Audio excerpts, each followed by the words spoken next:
You are a B2B service-based business owner and you are looking to gain more clients, create more impact and more revenue in your business. Tune in to Amplify Your Marketing Message with Christine Campbell-Rappin.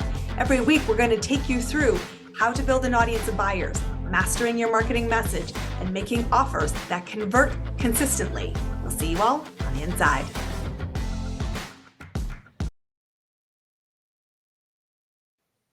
Welcome back, my friends. I want to ask you a simple question that should have a very obvious answer. What if you could grow your business exponentially by having a whole bunch of amazing human beings advocate and help you find your next client?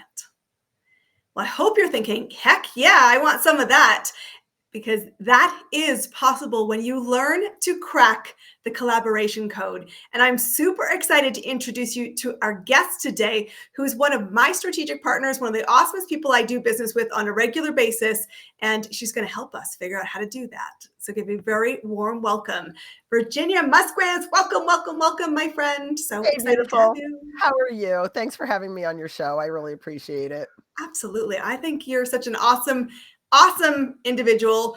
And I want to start with this question, because we all want better relationships. We all want strategic partners. And truthfully, most of us do a terrible job at this. And there's so much room for improvement. I want to start with the art and science of how do we be better peeps connecting to other human beings, and why is this so damn hard?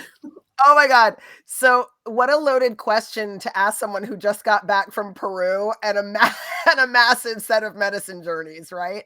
So I'll just tell you what I learned there, because I think it is the key. And it is take 100% responsibility for your own lived experience. And added to that, give everyone else the benefit of the doubt.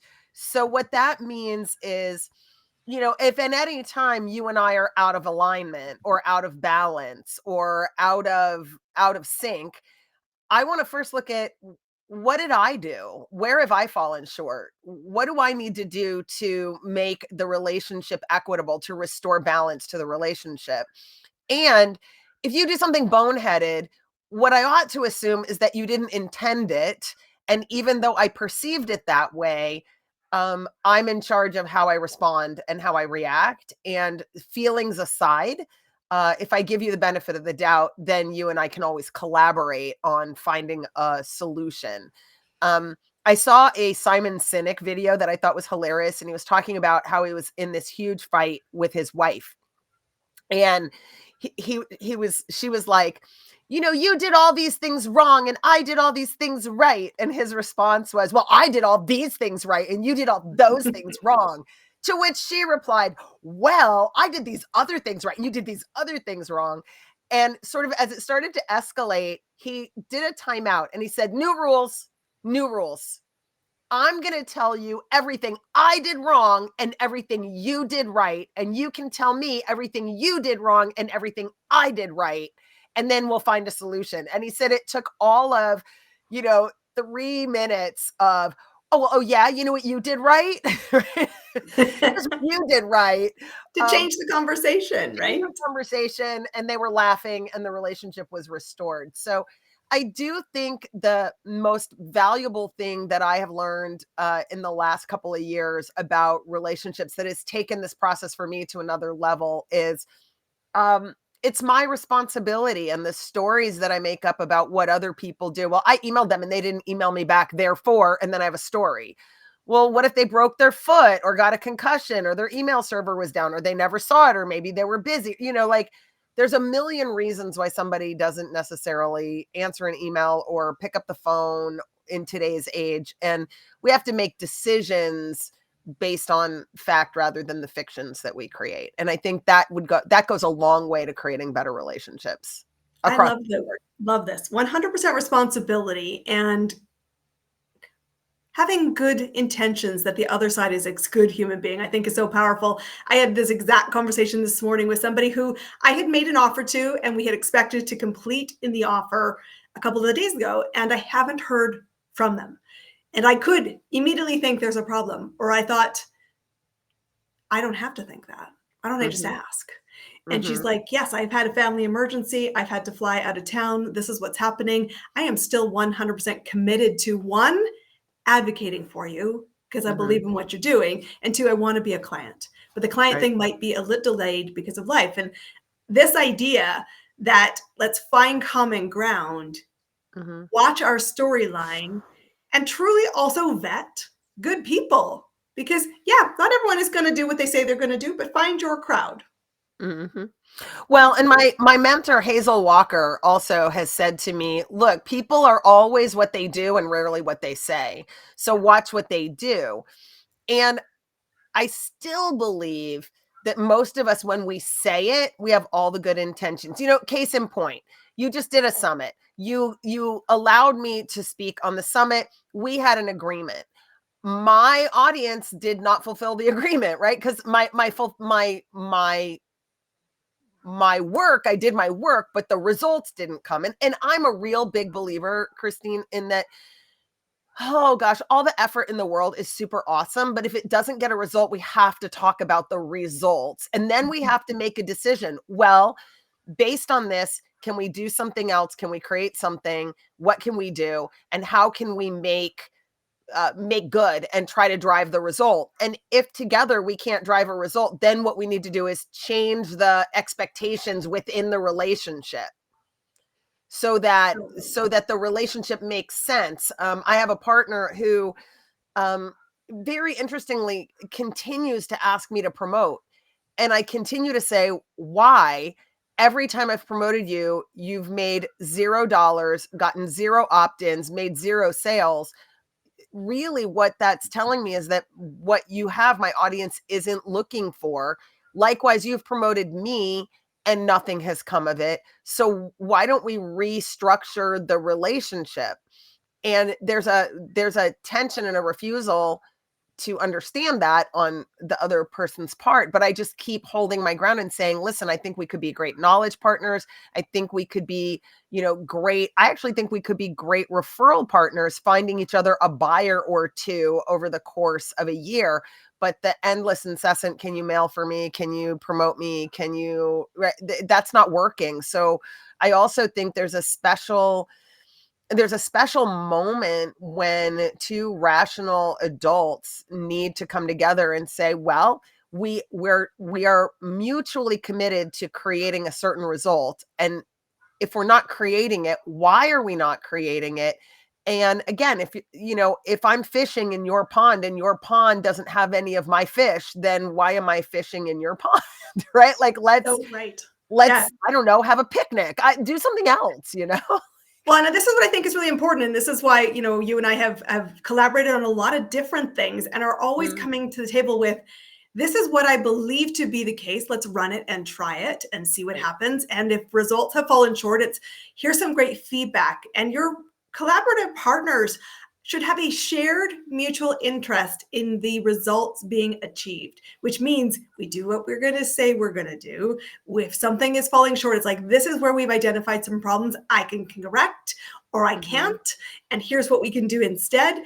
And it means coming to the table Yes. with a powerful partnership mindset, which says we've got to find a way. And not everybody will want this kind of rich collaboration. And Mhm. yet, I will tell you, fewer, richer collaborations is faster growth than a million people who you barter trade or treat as hit and run collaborative partners, which isn't collaboration at all. It's horse trading. Well, yes. And I think one of the most interesting pieces of this whole puzzle, okay, is like in my case, I'm helping people get from maybe 50,000 to their first quarter million. And if you have a medium ticket offer, let's just say a 10K offer, however you structure that, and you want to do a quarter million in gross revenue, you need 25 people. To me, it seems a lot easier to get 12 people to each bring me 2 buyers in the course of 12 months Yes. than all that other crazy that we do. And look, I've done it. I spent the COVID years building my email list, and I'm not saying don't do this, right? But I'm just saying that, in addition to, yeah, build your email list, build your audience, do all of that. And if you're building partnerships, it's really the most leveraged thing you can do. Teach partners how to find you buyers and let them teach you how to find buyers. And in the course of your normal sales conversations, you can literally be referring people to the people they need to know. So if I'm talking with somebody and I'm listening to what they say and I think, you know what? They're already doing 220.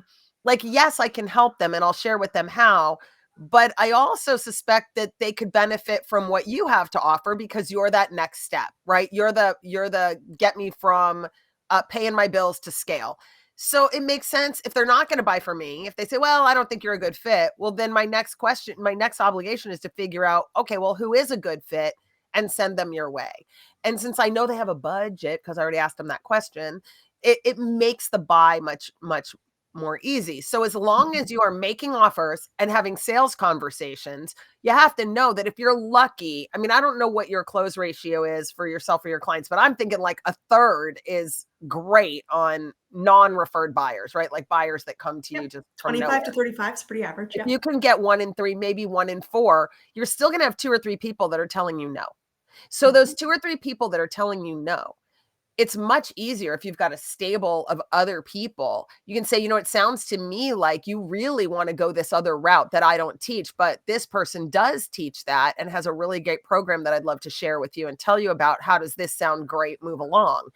And that's really the key to profitable partnerships, is for us to make sure that anytime we're having a sales conversation, they buy from somebody, Yeah. not And I from love that. I me. love that approach because Right. I told somebody this morning, was chatting about my future 2025 plans, right? And what's coming down the road. And I said, I'm not here to make a short-term transaction.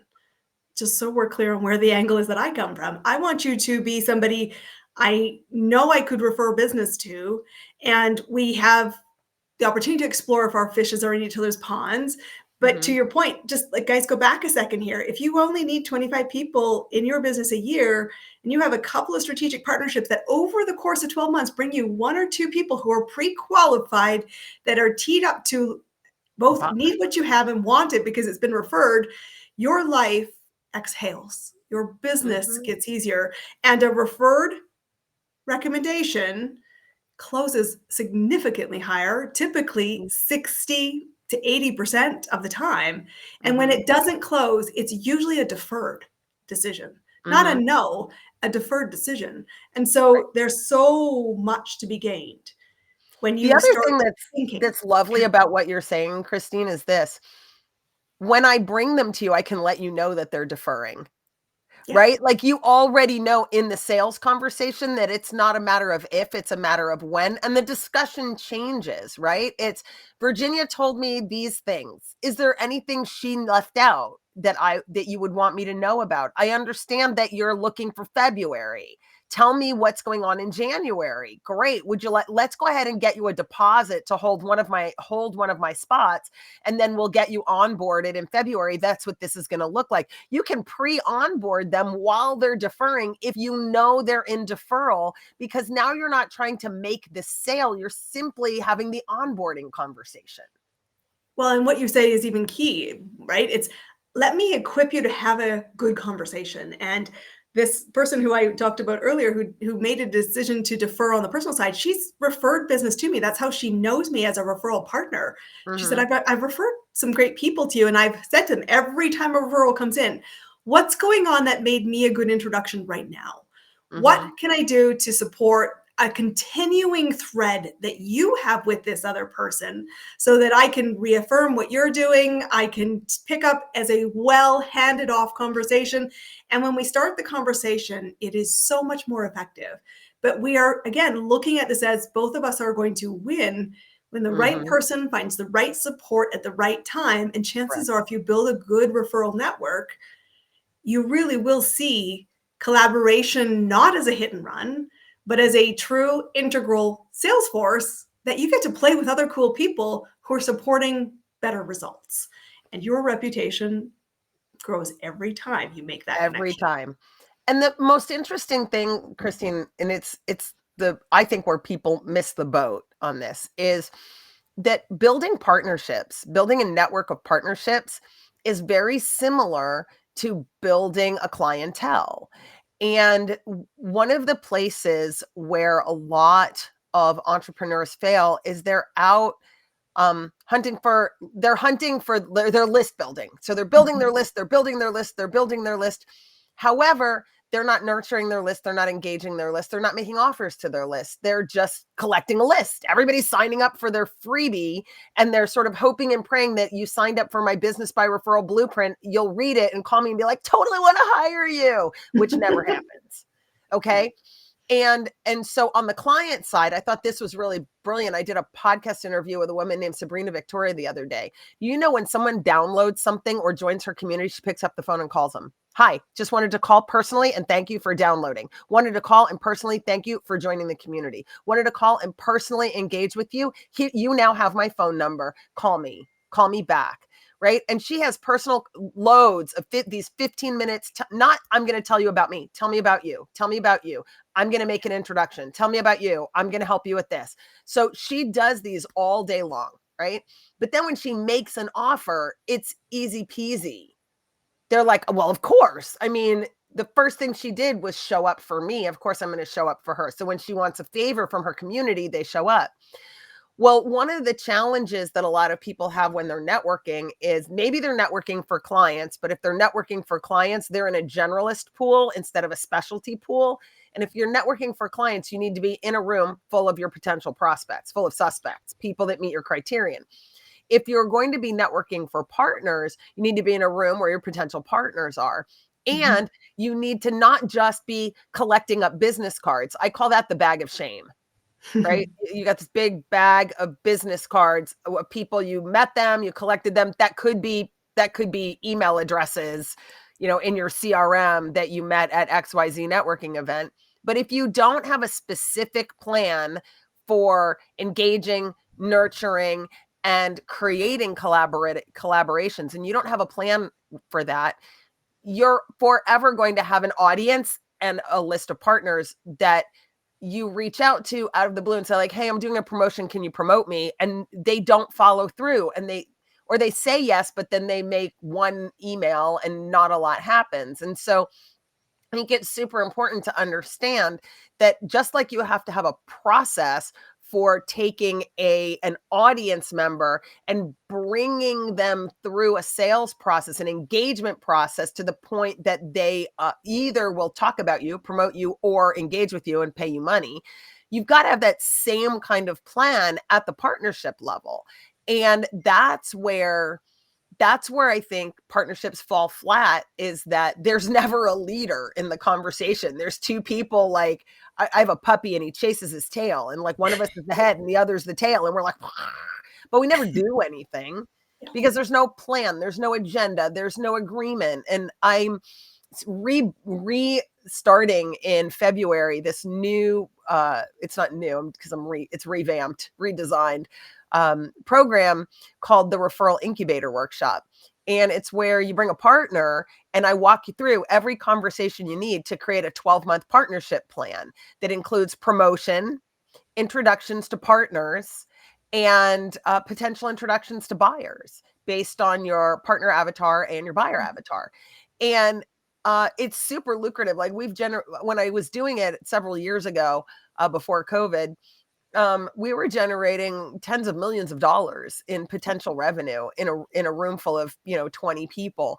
So we're bringing that back in 2025 because the plan is out there, it's written, I've published it, but nobody's doing it. So I just decided for 2025, I'm going to roll up my sleeves and I'm going to start like dragging everybody, kicking and screaming through the process. Well, and they'll win from it. Like this is the fun thing I find so much fascinating and mind-boggling at the same equal end of that spectrum, because the right people spending an hour in a small community, and you do such a beautiful job of building small people together. It's like, let's get out your LinkedIn. Let's get out your Rolodex. Let's get out, who do you know that meets these criteria? And that's a more valuable conversation than guys and doing all this spinny, shiny crap. And all of us, yes, we build our lists. We're not saying don't build them, but all of us could do more with the people that come into our list in the beginning,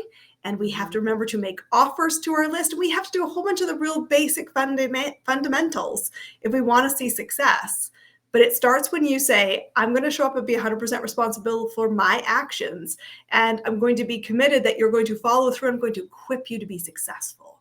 Yeah. And I'm going to be here to help connect and fine tune and adjust the programs. And so I want to ask you, because I ask all my guests this, because I think it's fascinating in its diversity.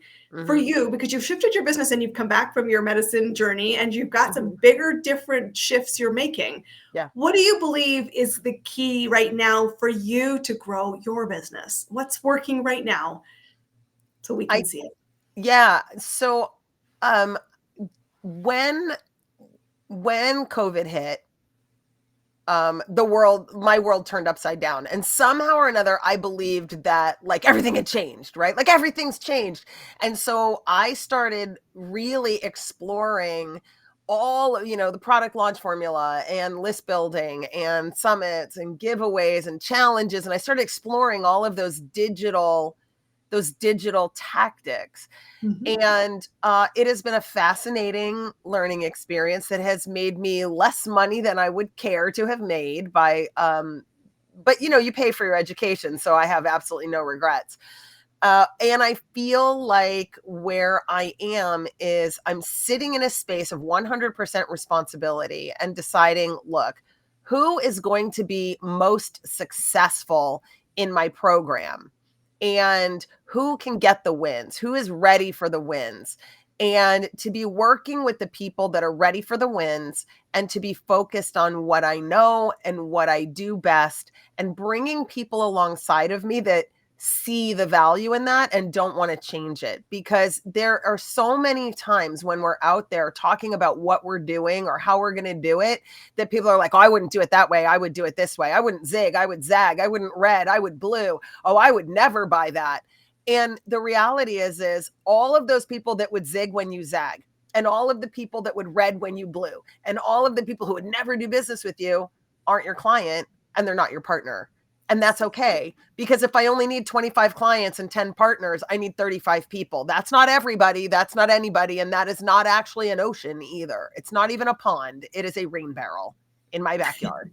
So that's the big thing for me is to really reground myself in what I know. That's why I'm bringing back this workshop, this referral incubator workshop, because it worked. It works. I love the certainty of that. It's what will work for me because it feels like oxygen to me. It is the people I want. It's in a language that will appeal to them. And guys, that's right. Don't zig and zag to people who are not your buyer ideal. You are distracted. You're going to spend more money on things that are shiny than you need. And I love your honesty about I've gone back to what I know my people respond to. Yeah. And I feel like I'm a big fan of Dancing with the Stars, right? And I feel like I've been dancing a waltz to a to the beat of a foxtrot and try to dance a 3/4 to a 4/4. Like it just like every 12th beat you get it right. Right. And that's what and that can be an illusion though, because you're like, it worked once and you're like, yes, but guys, we want you to have a beautiful engine, consistent client growth with the right people so that you can amplify your impact and get well paid by people who need the service you need. Virginia, how do people find you?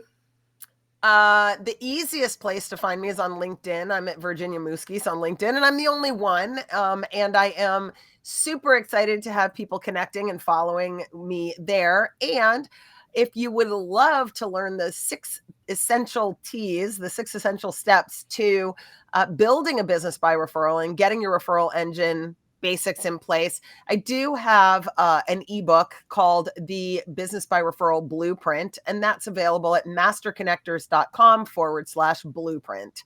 So both of those will get you in touch with me, to be sure. Guys, go connect to her. She's one of my very favorite strategic partners because she is a badass in business. I'm excited to see where the business grows this year. Guys, we have cracked the collaboration code. We want you to be at the table with us when you do that too.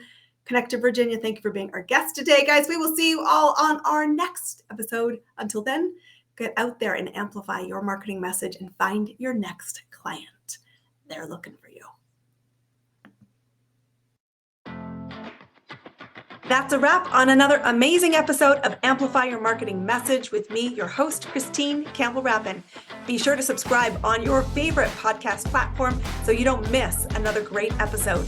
And be sure to visit christinecampbellrappin.com/podcast to get a free resource on how to master your marketing message.